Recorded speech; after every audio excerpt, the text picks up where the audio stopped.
Wow. Oh, elle est trop bien cette vidéo, tu connais? Regarde. C'est un type qui balance un gros bloc de sodium dans de l'eau et ça explose. Ouais, c'est toujours fou. Ouais, elles sont assez connues ces vidéos. Ah ouais? Elles circulent pas mal. Ah, c'est la première fois que je vois ça. C'est quoi le sodium?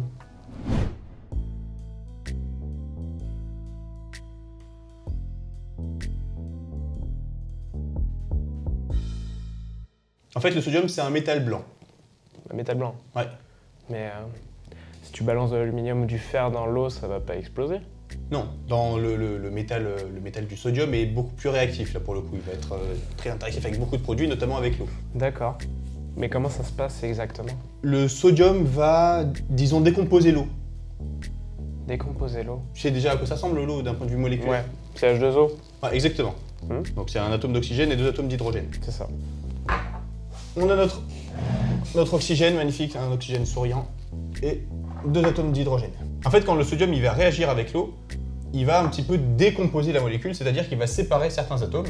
Il va séparer notamment l'hydrogène du reste de la molécule, c'est-à-dire de l'oxygène et de l'hydrogène.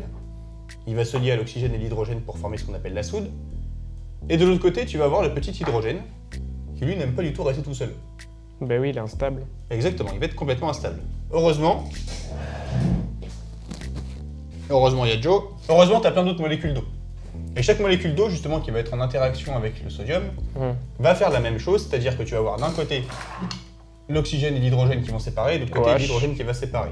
Et cet hydrogène, tu peux t'en douter, va s'accrocher avec l'autre hydrogène pour former ce qu'on appelle le dihydrogène. Ok. Donc là, quand tu as le sodium qui arrive dans l'eau, voilà ce qui se passe.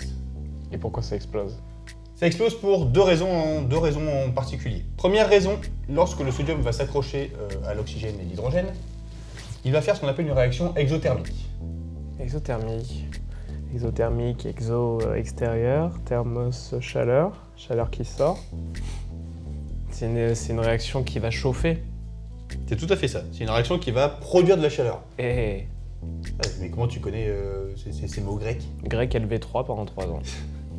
Pourquoi tu as fait ça? Je t'avoue, à la base, c'était plus pour connaître la vie intime des dieux qui était un peu chelou que pour apprendre du grec ancien et tout l'alphabet. Ça m'étonne pas. Mais en tout cas, maintenant, ça te sert, quoi.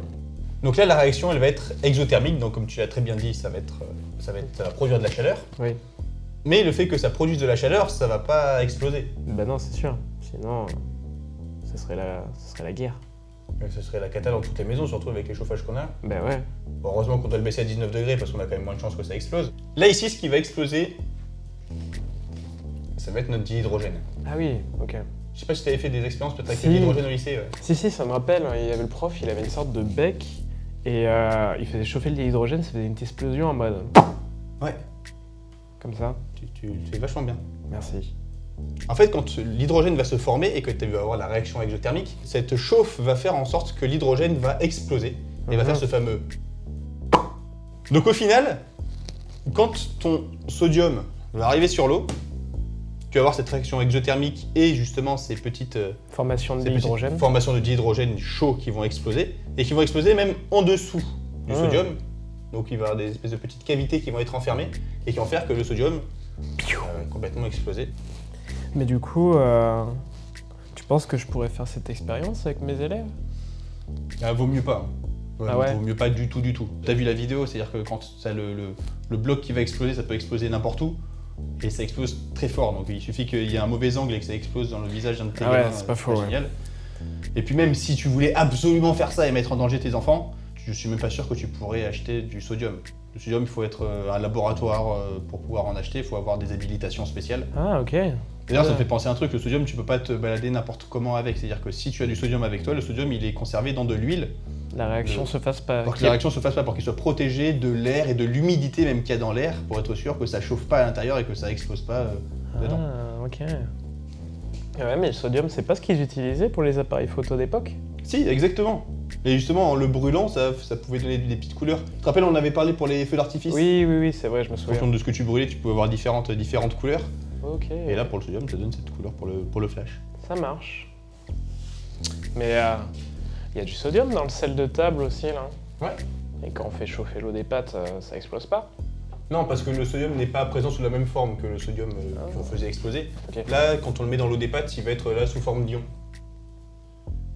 comme Célène. Bien.